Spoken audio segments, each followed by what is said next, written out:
Hi everyone, my name is Annalise. I am going to teach you all about this Afya process because I am a Columbia Occupational Therapy student who had the honor of being placed here for a level 2 fieldwork experience. So I've become a pro at the process and now I want to share all my tips with you.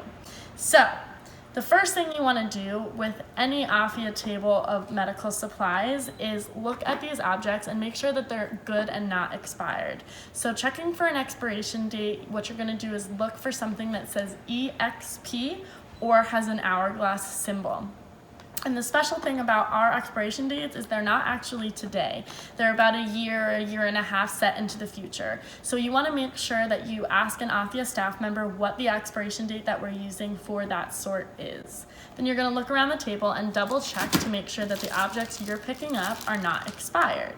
So the expiration date that we're using now is 2021-03. So this object is 2024-07, so it's good to go. So what you would do is then look around the table for other objects like this and put them in a bin. So 10 milliliter syringes, 10 milliliter syringes. So you have to be very careful that the objects that you're picking up are exactly the same. Sometimes the objects can look the same, like they might both be a syringe, but they might be a different size. So these are all the same, so we're gonna put them together. And the expiration date, 2024-07, so they're good.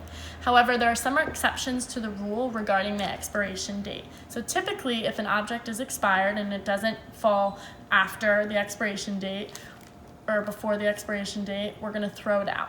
That's if it's expired. However, there are some objects such as tape, gauze, gloves, and kits that if they're expired, we still keep them because we can use them. So those fall against the rule.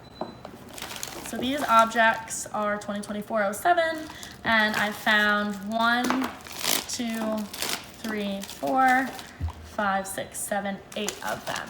Okay, so now I've looked around the table, I found all of the ones that look like that. I made sure that the expiration dates are good. So now I'm going to find a bag that's an appropriate size for that object. I'm going to count them. 1, 2, 3, 4, 5, 6, 7. Okay.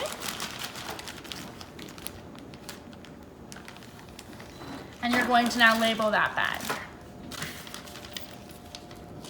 Okay, so you stick a label on the outside of the bag. And there are 3 things written on this label. There's a lot number, which doesn't apply to us, so just ignore that one, a quantity, and an expiration. So the things that we want to focus on are quantity and expiration. So how many that you counted is going to be written here in the quantity, and the expiration date gets written right here. If an object doesn't have an expiration date, that's great, we can still use it. But what you're going to write on the label is NA. So this one did have an expiration date. It was 7/24, and I counted 9. And that is what a bag is going to look like once you're done. So now you're going to throw this in a brown box at the edge of the table, and then it gets sent back to Afya for quality control. And now you can move on to another object on the table to check for the expiration, look for all of its matches, and then restart the process.